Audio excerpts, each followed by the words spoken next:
स्वागत है आप सभी का। आपके साथ मैं हूं पुनीत और खबरों की शुरुआत करते हैं। और सबसे पहले एक बड़ी खबर इस वक्त भोपाल से दे रहे हैं, जहां पर सीएम शिवराज सिंह चौहान राज्यपाल से मुलाकात करने सुबह 11 बजे राजभवन जा रहे हैं और अटकलें कई प्रकार की लगाई जाने लगी हैं। इसी में से एक ये है कि मंत्रिमंडल विस्तार को लेकर सुगबुगाहट हो रही है कि मंत्रिमंडल विस्तार किया जाना है और इसको लेकर राज्यपाल से मुख्यमंत्री मिलने जा रहे हैं। हालांकि विश्वविद्यालयों के परीक्षा कैलेंडर जो है उसको लेकर भी इस मुलाकात में चर्चा होना बताया जा रहा है कि इस मुलाकात में ये चर्चा होगी। लेकिन इसके साथ ही बीते कई दिनों से इस बात को लेकर चर्चा जोरों पर है कि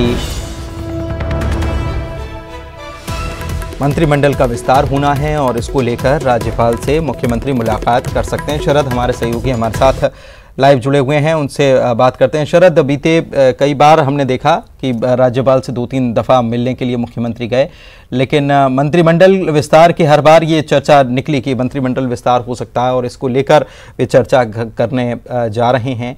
आज एक बार फिर से जब 11 बजे मुलाकात होनी है तब भी एक बार फिर से यही चर्चा है, लेकिन साथ ही में ये भी बताया गया कि विश्वविद्यालय का परीक्षा कैलेंडर तैयार करना है, इसको लेकर भी चर्चा होनी है। हाँ बिल्कुल, देखिए आपने सही कहा। दरअसल ये वक्त ऐसा है जिसमें अगर राज्यपाल से मुख्यमंत्री की मुलाकात होती है तो फिर सबसे ज़्यादा जो अटकलें लगाई जाती हैं वो मंत्रिमंडल विस्तार को लेकर ही लगाई जाती हैं, क्योंकि अभी शिवराज मंत्रिमंडल में सिर्फ 5 मंत्री शामिल हैं जो न्यूनतम से भी न्यूनतम हैं, यानी कि जो मिनिमम कोरम होना चाहिए वो भी पूरा नहीं है। ऐसे में ये अटकलें तब से ही लग रही हैं जब से 5 मंत्री बने थे कि अब विस्तार कब होगा। इसको लेकर कई बार संकेत भी आए। खुद मुख्यमंत्री ने न्यूज़ 18 से जब खास बातचीत की थी तो इस बात के संकेत दिए थे कि 17 मई के बाद कभी भी जो मंत्रिमंडल का विस्तार है वो हो सकता है। यही वजह है कि जब भी मुख्यमंत्री की राज्यपाल से मुलाकात होती है तो इस बात को लेकर अटकलें लगाई जाती हैं कि अब मंत्रिमंडल विस्तार हो सकता है कि आने वाले दिनों में हो। और यही वजह है कि आज जब फिर से एक बार मुख्यमंत्री राज्यपाल लालजी टंडन से मिलने जा रहे हैं तो फिर अटकलों का बाजार गर्म है। लेकिन जो दूसरी बात आपने कही है, निश्चित ही वो भी एक अहम मुद्दा है चर्चा का, जिसके बारे में ये कहा जा रहा है कि जब कोरोना आपदा आई थी तो फिर कई जो परीक्षाएं हैं उनको स्थगित करना पड़ा था। इनमें विश्वविद्यालयों की भी परीक्षाएं शामिल थीं। इस संभवतः इसी मुद्दे को लेकर भी आज राज्यपाल से मुख्यमंत्री की मुलाकात होगी और परीक्षा कैलेंडर को लेकर क्या कुछ तय किया जाएगा, इस पर अंतिम मोहर लगेगी। और ये माना जा रहा है कि आज शाम तक या फिर कल सुबह तक जो विश्वविद्यालय हैं उनका परीक्षा कैलेंडर भी जारी कर दिया जाए कि जो परीक्षाएं छूट गई हैं वो आखिरकार कब होंगी या जो सत्र है वो किस तरीके से शुरू होगा, इन सारे मुद्दों को लेकर।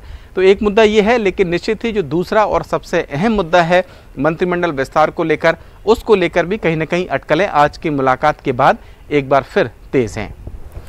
शुक्रिया शरद आपका इस तमाम जानकारी के लिए।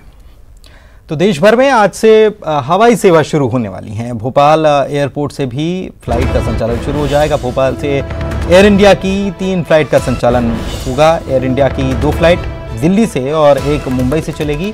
इंडिगो की 2 फ्लाइट का संचालन होगा, 1 दिल्ली और 1 हैदराबाद के लिए फ्लाइट चलेगी। भोपाल के लिए कुल 5 फ्लाइट्स की शुरुआत होनी है और दोपहर पहली फ्लाइट भोपाल पहुंचेगी। दोपहर 3:20 पर दिल्ली से भोपाल फ्लाइट आएगी और इंदौर से भी आज 12 फ्लाइट्स शुरू होने वाली हैं।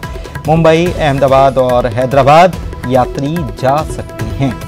ये एक बड़ी खबर ये है कि इंदौर और भोपाल दोनों जगह से भी फ्लाइट शुरू हो गई। इंदौर से भी 12 फ्लाइट्स आज से शुरू।